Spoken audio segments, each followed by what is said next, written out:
You ready? Oh, yeah. Let's fire it up.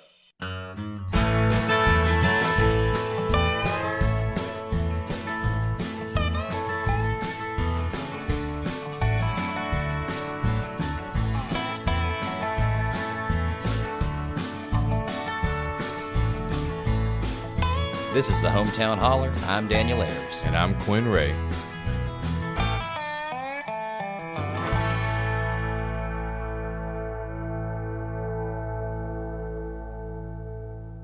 Well, hey, man. Where are we?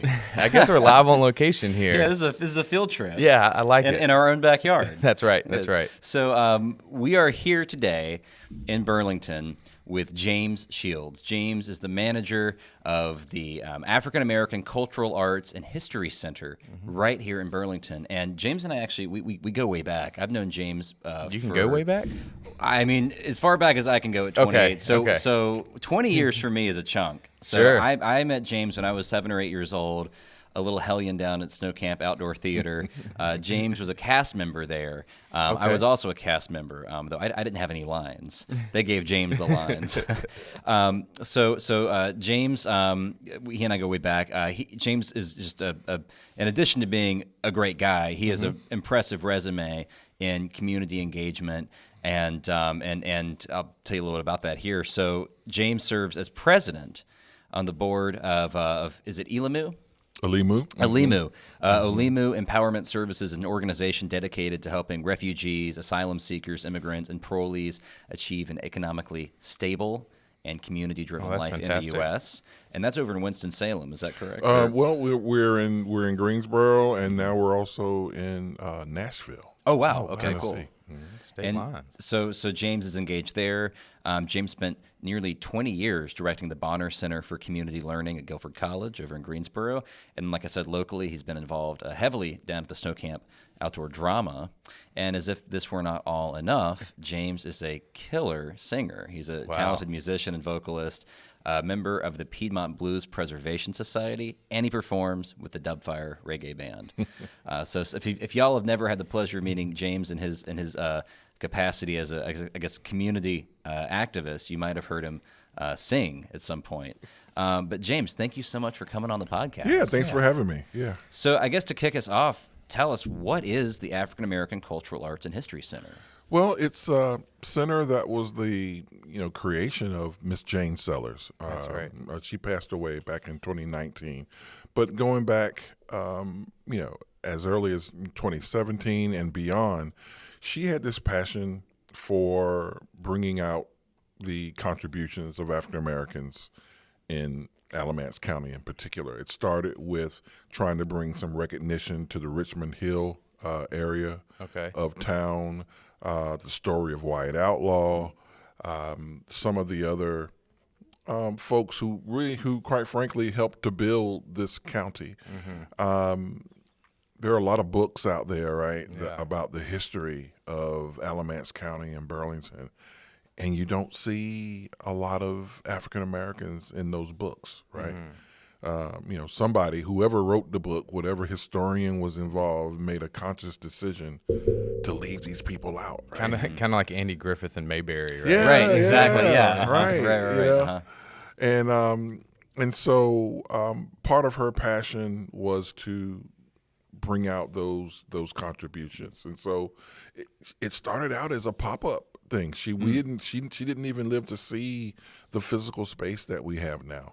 She would just go to different places and do these pop-up exhibits. And when talk she do to people. tours? Yeah, exactly. And she would do walking tours of Raw Hut Street and Apple Street. Very, very important. And so that's kind of what we do. We do tours of the center itself. We do programming off-site. We do all types of things off-site, whether it's has to do with music or has to do with just going to different places and speaking.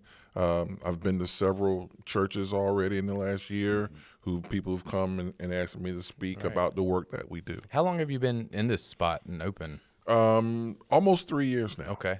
And for folks at home, the spot we're talking about is we're here in Burlington at the outlet mall, right? I mean, the outlets. old BMOC. Yeah, the old BMOC, exactly. Down by where I used to get my Pepperidge Farm cookies. That's right. That's right. Yeah, so we're here at the BMOC, the outlet center, and James, one of the things you just mentioned is I guess kind of the vision or the mission of the center is to tell a local story and to tell stories, Alamance County stories. Right. And could you share a little bit with us, who are some of the key players, or what are some key events from that local history?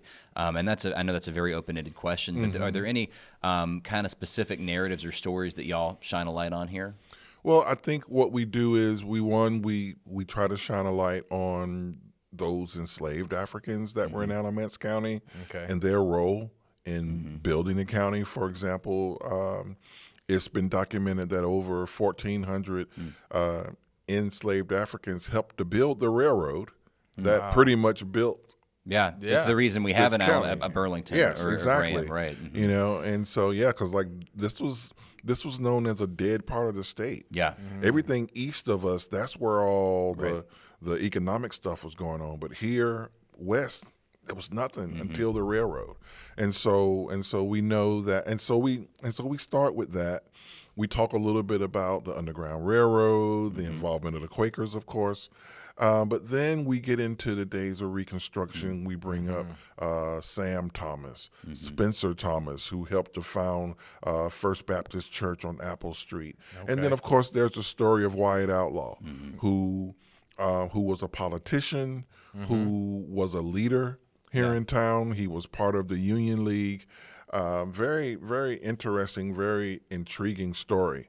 So what do you do when you see people gaining power? And this is what was going on. You had, folks that had an issue with losing the war in the first place. And now they're seeing people who were formerly enslaved, like Wyatt Outlaw, in positions of leadership. Right. And so how do you respond to that? Well, you go to his house and you drag him out of his house and you take him to the courtyard of the town and you lynch him. Yeah. In Graham. In Graham, yeah. right. And so, his story, was very intriguing. People like him, Caswell Holt, John Lane, these were early people, that we talk about. And then we transition into talking about some of the other politicians almost 100 years later. Wow. Right? Yeah. And then, we have people like David Maynard and Jack O'Kelly and people like that. And then, of course, we're very happy to have, the pictures of Dewana Bigelow and Seneca Rogers and some of the other folks. I was going to say, I see a lot of faces, friendly faces up there. So Yeah. we have Ricky Hurtado, Judge exactly. Larry Brown, Exactly. Dewana, Tony Forrest, Lawrence Slade. Yeah. So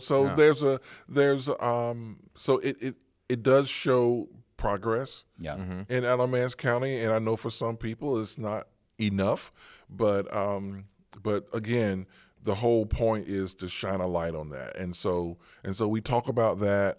We talk about the days of segregation when you had black high schools like Graham High School, Jordan Sellers High School, and how, quite frankly, in some ways things were better. We got people that come in here all the time and they say, well, when we had our own school, culturally, in terms of people wanting you to thrive, right? People that were there for you, people that had your back. A support network. Exactly. Yeah. And quite frankly, people who weren't afraid of you, right? Walking into a classroom and not being othered. Yes. What are your thoughts on that specifically? The reason I ask is because actually with one of my colleagues, he is in his mid-60s. He's also black, and we've been talking about this recently, and he has that thought too. Is like part of him thinks that it should have stayed a little separated.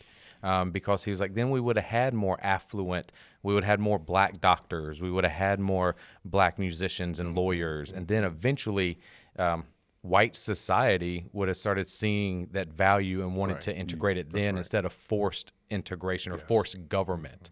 And so for me, it was very interesting to hear. You know, I'm always trying to learn as a white heterosexual, what it's like, because I don't know what it's like. So just if you can briefly talk about that, like. Well, I think a lot of times when we talk about the different schools, we talk about the difference between integration and desegregation. I think in most cases there was desegregation, but the idea of integration really didn't happen. That's a really important distinction. You know, Yes. you know, when you think about, let's say, Williams High School, for example, when you had over 1,700 students and 60 of them were black, how are they integrated into that culture? Is it a culture that you even want to be integrated in? And so you're just kind of there. And what we know is that for many of the young people that were transitioning from Jordan Sellers over to Williams, we know that a lot of them were uncomfortable in their classrooms. They were being threatened with violence by some people. You know, I grew up just down the road in Durham, and I went to Hillside High School, which is a black high school. My mom went to Hillside. Her father went to Hillside. My Legacy. nieces and nephew, and it is and still continues to be a culturally black school, and that means a lot. You have people there who I went to school with who are now teachers.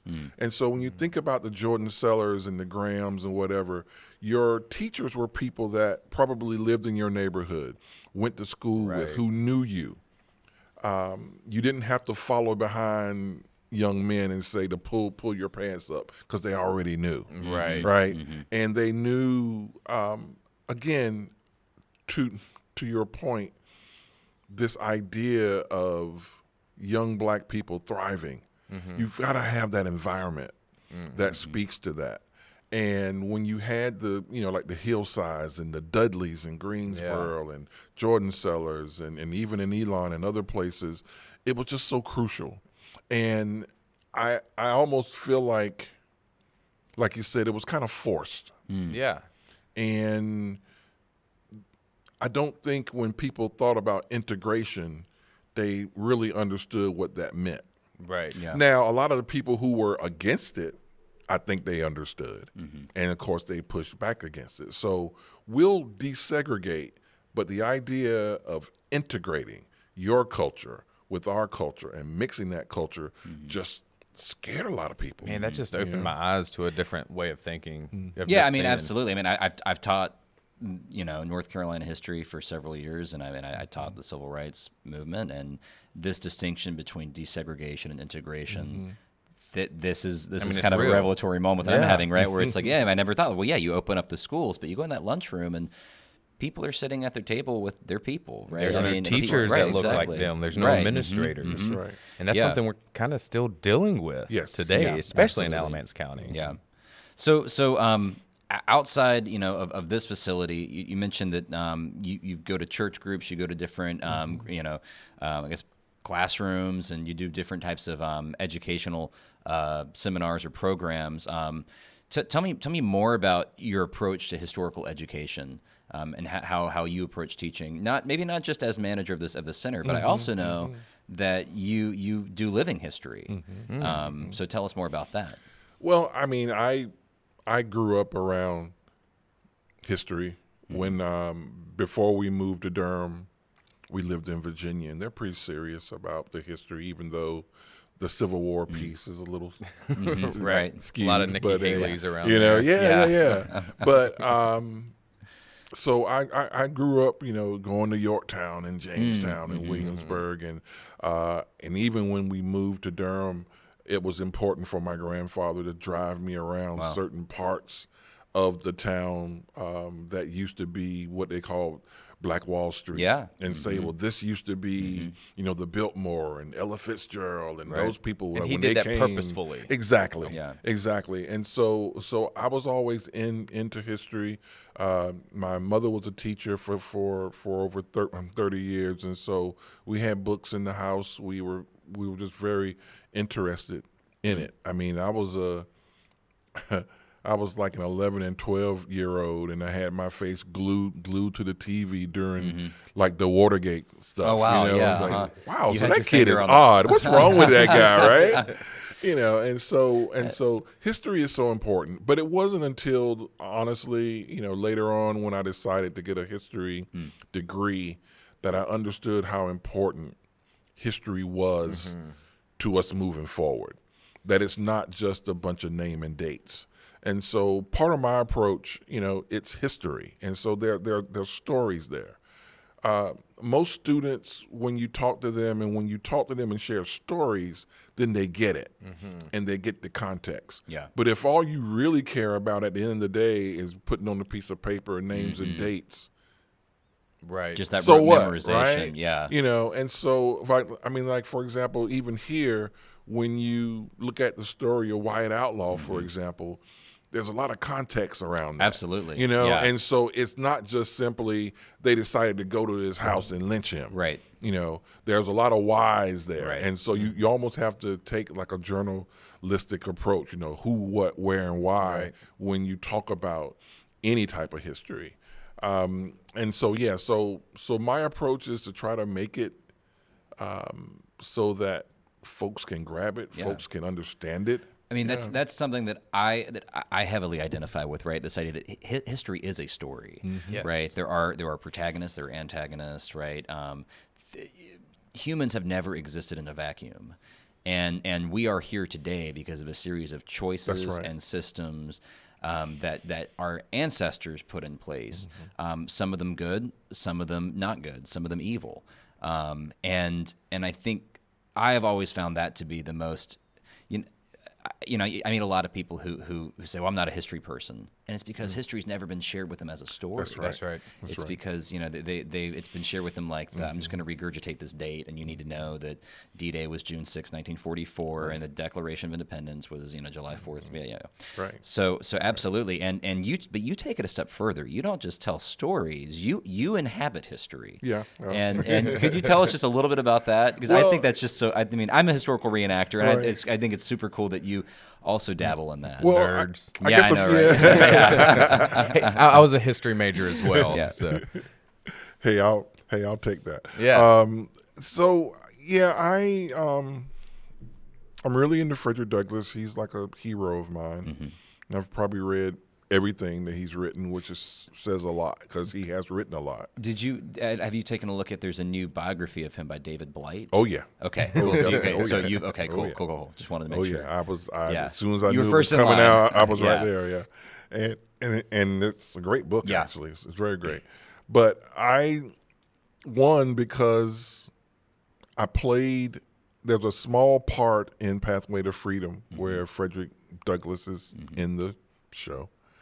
And when we first started doing it, Before Pathway to Freedom, for those of you who may be unfamiliar, that down in Snow Camp, there's an outdoor theater, and they've done historical dramas featuring local history. That's right. One of them being history around the American Revolution and the role of I guess, kind of the moral dilemma that area Quakers were caught in. Do we support the revolution and the violence inherent in it, or do we stand back and not participate? But then the other historical drama was Pathway to Freedom, which was about the Underground Railroad, the experience of enslaved people, not just living in the area, but also escaping the area, seeking freedom. And you were involved in Pathway to Freedom. Yes. And you had a couple roles, and one of them was Frederick was Douglass. Frederick Douglass. Yeah. So there's a small scene, kind of like a transition scene, where Levi Coffin kind of connects with Frederick. And when I first started doing it, my hair was really short and I wore a wig, which I hated. Yeah. It looked silly.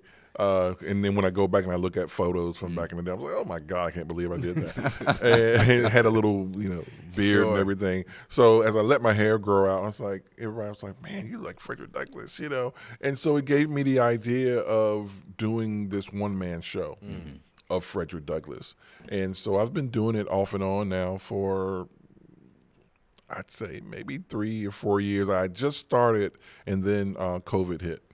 Imagine that. Yeah, but I was still able to do it, so I did a bunch of Zoom things for people. Okay. Yeah, it was weird. So I'm in my house and I'm dressed as Frederick Douglass. you know, Zoom. yeah, it was awesome. really cool. But just being able to bring someone like that to life is just so important. Again, it makes history accessible Yeah. to people who normally wouldn't. I did a thing last year at Harbridge School, and for the first time, I tried something a little bit different in that instead of just doing a presentation, I just kind of presented myself as Frederick Douglass, hoping that the audience would buy into it. And then I just started, and I asked the students, I said, so what do you know about me? All right? And they were into it. Except, of course, you always got that one guy, right? Sure, there's always that one kid. And That's the not kid- Frederick well, Douglass. I'm almost positive that is not Frederick Douglass. You would be 100 and some years old Right. and blah, blah, blah. And, of course, the other kids are like, Yeah, right. no, shut up, right? Yeah. So I did that, and they had questions, and I was able to answer the questions. Then I was able to kind of go into my thing about, when he escaped or how life was for him or when he first learned to read or, all these things that I've already got up here. Yeah. But being able to interact in that way, and it worked. Well, and the kids were able to leave that remembering. Like, they will remember that day that that Frederick Douglass came to their classroom. Right, exactly. As a matter of fact, we had someone in here the other day, and she said, "Yeah, like you're my kid's hero or whatever," Yeah. because she really appreciated when you came to her school, and she was a student at Hallbridge. So my approach is to try to make it accessible to people, and I do it either through things like with Frederick Douglass. I still occasionally do Underground and Railroad tours at Guilford College. We have a 300-year-old tree we kind of call the Underground Railroad tree because we know that it was a witness Okay. to the Underground Railroad work that happened in those woods at Guilford College. So if you ever get a chance to go, there's a trail there, and they'll take you to this 300-year-old tree, and you can just feel the vibrations on the tree. It's really cool. But so doing the tours, and even in the reggae, we have we pretty much sing a lot of our songs are social justice songs. A lot of our songs are history songs. As a matter of fact, I have a song called "The Underground Railroad" that I wrote.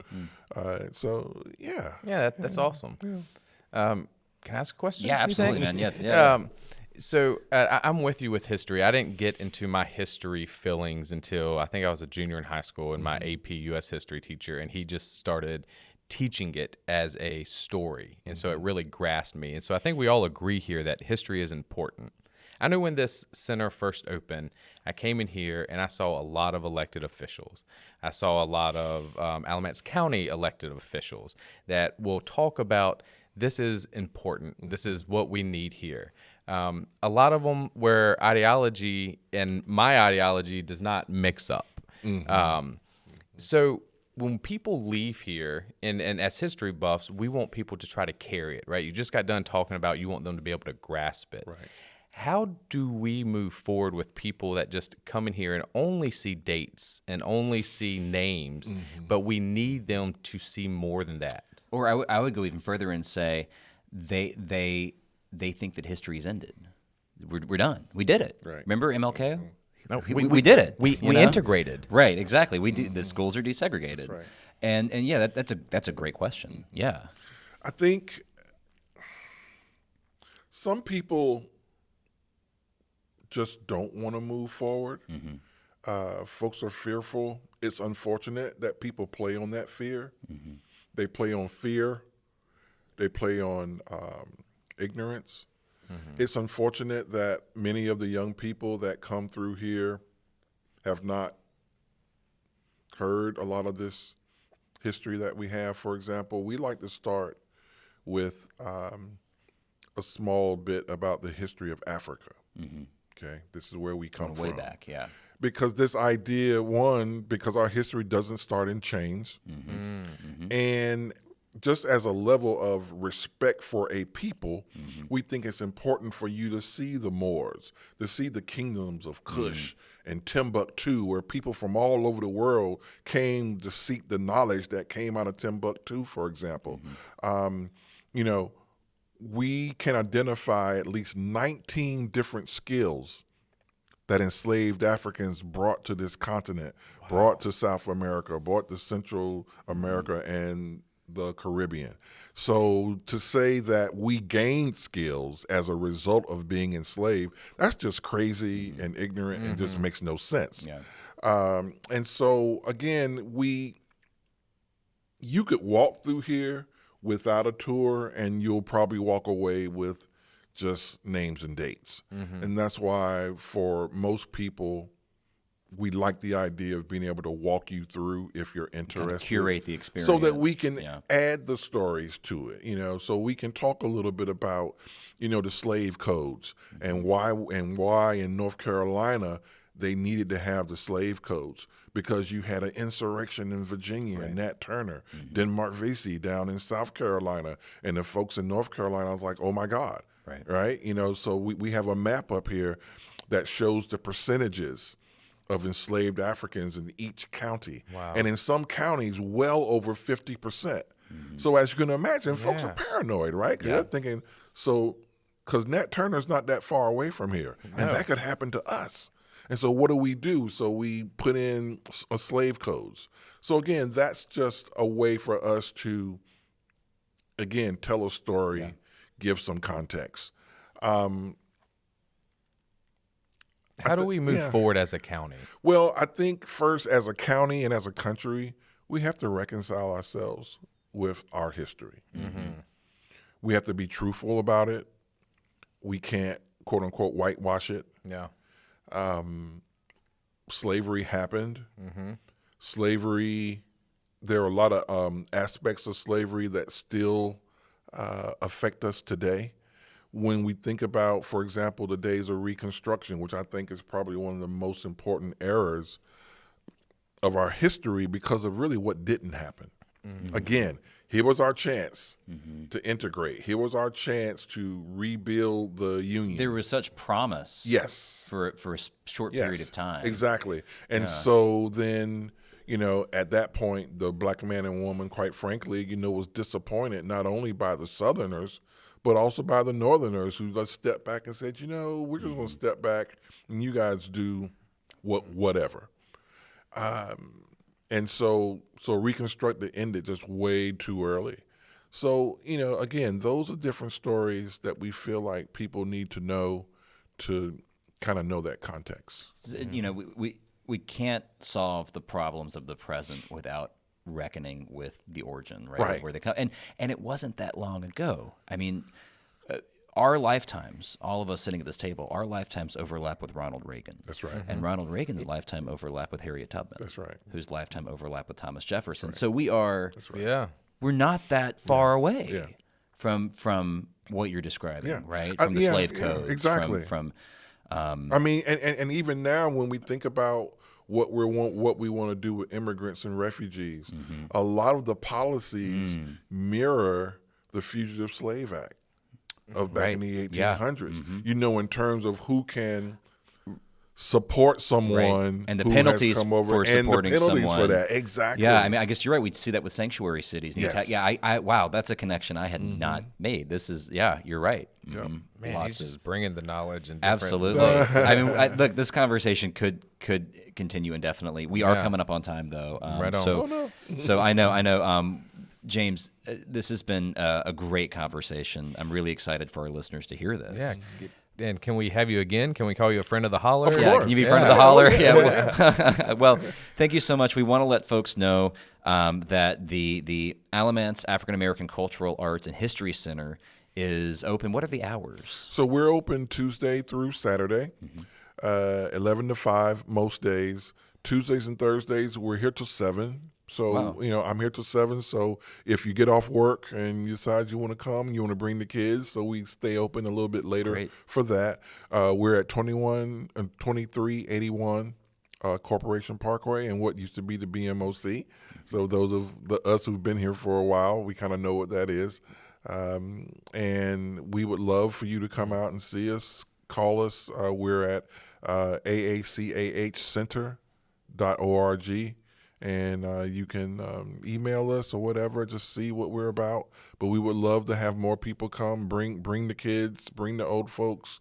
And one of the things we love to do is that when people come in, I think the one thing that I do want to make sure that I get in is that when people come in, they love being able to come into a place like this where they can see themselves. Mm-hmm. And meaning that not necessarily themselves, but they see people that look like them. We have people that come in, for example, we have a bunch of yearbooks from the old schools. And the people come in and they go through the schools. Our current exhibit featuring Alamance County African-American veterans. Again, they don't always get that type of exposure. Mm-hmm. We don't always think about all of the African Americans that have gone through the different wars from the very first one to now.